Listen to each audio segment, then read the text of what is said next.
Por lo tanto, el diálogo social está animado por la práctica de la escucha activa en las interacciones en los territorios.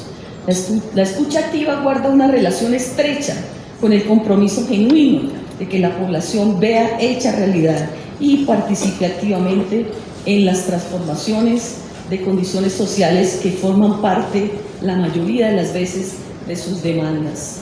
La escucha activa se hace concreta cuando hay un reconocimiento pleno de la especificidad de cada comunidad, de cada actor, de cada participante en las mesas o en los espacios de diálogo. Con este reconocimiento viene igualmente una valoración de la diversidad de posturas, perspectivas, aspiraciones, demandas que se presentan en la mesa. Esto es posible toda vez que la información que encontramos en el proceso de escucha activa es fundamentalmente parte del insumo para la orientación de estas políticas públicas que se articulan en procura de la transformación de esa realidad.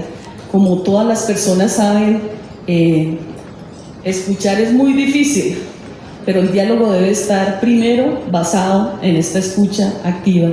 Y no vamos a diálogos fáciles, porque si no nos poníamos una cita y nos veíamos y dialogábamos y todo era bonito, sino que vamos a situaciones de conflicto donde tanto la escucha como el diálogo es muy difícil, pero siempre nos tiene que llevar a unos acuerdos, es decir, a una concertación. Segundo, el diálogo genuino.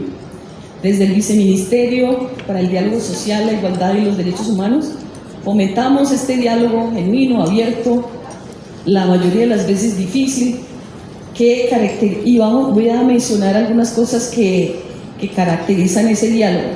Es un diálogo que se apalanca en la presencia efectiva del Estado en todos los territorios.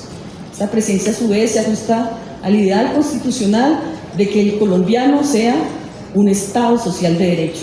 Es una presencia integral que no ve la dinámica social desde los lentes de represión, sino por el contrario, encuentra en esa dinámica los ingredientes que fortalecen la democracia en todo el territorio nacional. Entonces, fundamentalmente es una tarea de la democracia, que podamos adelantar los diálogos. Segundo, es un diálogo que privilegia la participación activa de las comunidades, la interlocución significativa, comprende la amplia diversidad del tejido social colombiano e incluye todos los pueblos, indígenas, comunidades de las negritudes, pueblos rojos, gitanos, campesinos, entidades religiosas, de víctimas, de mujeres, de jóvenes, LGBTIQ+, luchadores por el derecho al techo, sindicalistas. Bueno, siempre digo, si nombras, comienzas a nombrar, vas a olvidar. Entonces, pero es mejor nombrar, porque si falta alguien, inmediatamente nos dice, falta yo. Y eso nos permite, entonces, estar pendientes de la inclusión, de la igualdad, de la equidad. Y en suma, se trata de una diferencialidad que favorece a quienes han sido tradicionalmente excluidos de los procesos deliberativos que necesitan construcción de democracia, institucionalización de la política pública en Colombia.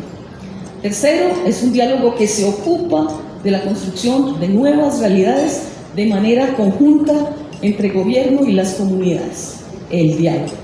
Este diálogo está animado por la disposición mutua de entendimiento de las diversas perspectivas que constituyen el contenido de las conversaciones.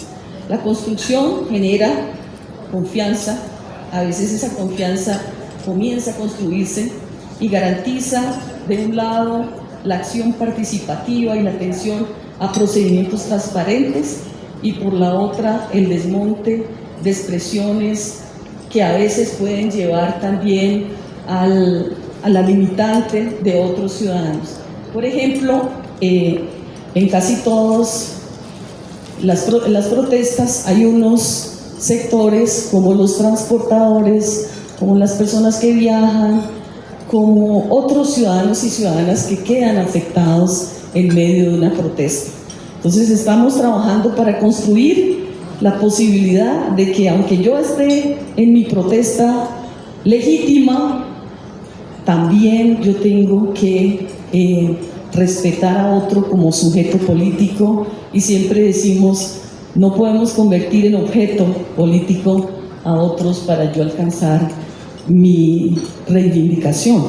Pero también eso antes casi no existía, entonces es un proceso en el que estamos aprendiendo todos y todas para poder construirlo. Y por último, un diálogo genuino solo es posible en el contexto del respeto a los derechos humanos.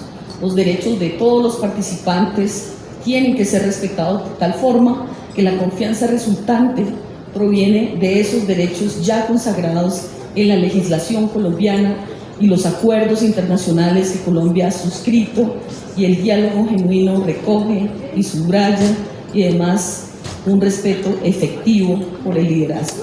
Y un diálogo genuino le apunta fundamentalmente a la transformación. El gobierno del presidente Gustavo Petro y la vicepresidenta Francia Márquez es el gobierno del cambio, lo cual compromete las ejecutorias de la actual administración en un nivel mucho más amplio. Un programa de gobierno que tuvo el nombre El Cambio por la Vida. Nos da un reto tremendo que realmente eso se dé, y se dé también para todas las comunidades. Y por último, el tercer punto, por último, es la concertación. El diálogo sigue la dinámica de llegar a una concertación. De no ser así, se hablaría de imposición, lo cual es ajeno a la proposición, a los propósitos de la búsqueda de igualdad y de respeto a los derechos humanos. Es el tercer eje del diálogo, que subraya también el enfoque territorial con el que se concibe esta política pública. Los diálogos se desarrollan en los territorios, a tono con las historias y las dinámicas locales, y en interlocución con voceros, comunidades y participantes que gozan de raigambre sólida en sus regiones.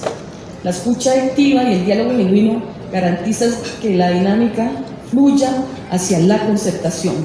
Esto implica trabajos conjuntos en la búsqueda de soluciones y alternativas que son de beneficio para todos los actores sociales. Y, como dijimos anteriormente, la concertación apunta a la materialización de los derechos humanos, la implementación efectiva y concreta de medidas que reflejan el compromiso del gobierno con las aspiraciones y demandas de las comunidades. Y para, digamos, a modo de conclusión, además de la noticia que ya está entrando el ministro, a modo de conclusión de estos tres puntos, estos tres parámetros del diálogo, en tanto parte constitutiva de la política pública del diálogo, se desarrollan dentro de este marco legal sólidamente legítimo y hacen concreto lo estipulado en la Constitución Nacional. Bueno, yo creo que